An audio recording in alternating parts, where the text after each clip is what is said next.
আমার না একটার দিকে আসার কথা, তবে আমি তো তাড়াতাড়ি এসে পড়লাম। বন্ধু কই? কি রে, এত দেরি করলি কেন? আমার তো অনেক রাগ উঠতেছে তোর উপর। এই ঠান্ডা হ তুই, এতটা গরম হলে চলবে? আচ্ছা শোন, তোকে একটা কথা বলার ছিল। তুই আমাকে একটা সাহায্য করতে পারবি?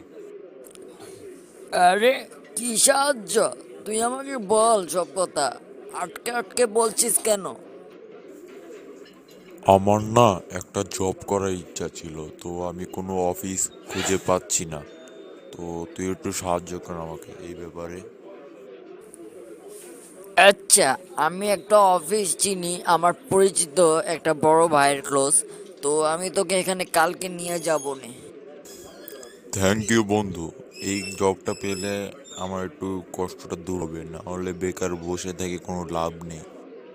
তাহলে ওই কামারপাড়ার অফিস এর উপরে আমার সাথে দেখা কর। তাহলে আমি কালকে তোর সাথে দেখা রে। এত বড় অফিস, ভালোই হলো। তবে এটার স্যালারি কত?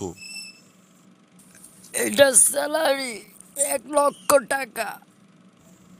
আমার অনেক ভালো লাগতাছে বন্ধু, কি যে বললি তুই, আমার অনেক উপকার হলো। তাহলে যাক, আজকে তো তোর চাকরি কনফার্ম। আয় হায়, তোরে তো একটা কথা বলার ছিল।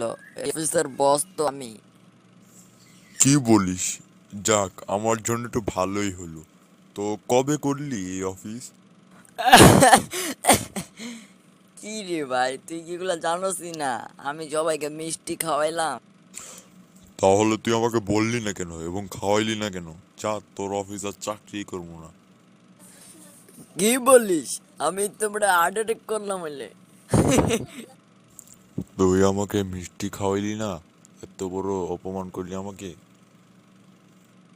আরে মিষ্টি আর ছিল না, সেই জন্য তোকে আর ফোন দিতে পারি নাই। তবে তোকে এখন একটা ট্রিট দিই, চল। থাক, আর বালছেরা ট্রিটমেন্ট দেওয়ার দরকার নাই। তো কবে থেকে জয়েন করব?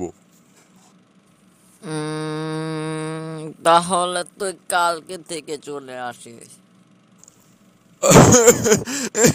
আরে তুই কি বলিস? এরকম কেউ গান গায় নাকি? তাহলে কি তুই আমার গান শুনবি নাকি এখন? শোনা যায় তো। বল কি গান গাবি, একবার ডাইরেক্ট বইলে।